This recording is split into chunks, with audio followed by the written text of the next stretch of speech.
नमस्कार शेतकरी मित्रांनो, आज मंगळवार 24 डिसेंबर 2024. सध्या महाराष्ट्रात सोयाबीनला काय दर मिळत आहे पाहूयात लगेच व्हिडिओच्या माध्यमातून. पहिली बाजार समिती आहे हिंगोली. आवक आली आहे 1200 क्विंटलची. कमीत कमी दर मिळाला 3800 रुपये, सर्वसाधारण दर मिळाला 4002 रुपये, तर जास्तीत जास्त दर मिळाला 4205 रुपये. पुढील बाजार समिती मेहकर.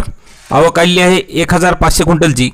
कमीत कमी दर मिळाला 3400 रुपये, सर्वसाधारण दर मिळाला 4200 रुपये, तर जास्तीत जास्त दर मिळाला 4350 रुपये. पुढील बाजार समिती आहे ताडकळस.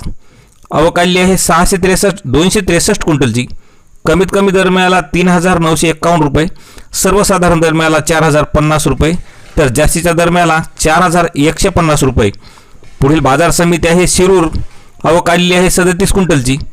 कमीत कमी दर मिळाला 4000 रुपये, सर्वसाधारण दर मिळाला 4050 रुपये, तर जास्तीचा दर मिळाला 4050 रुपये.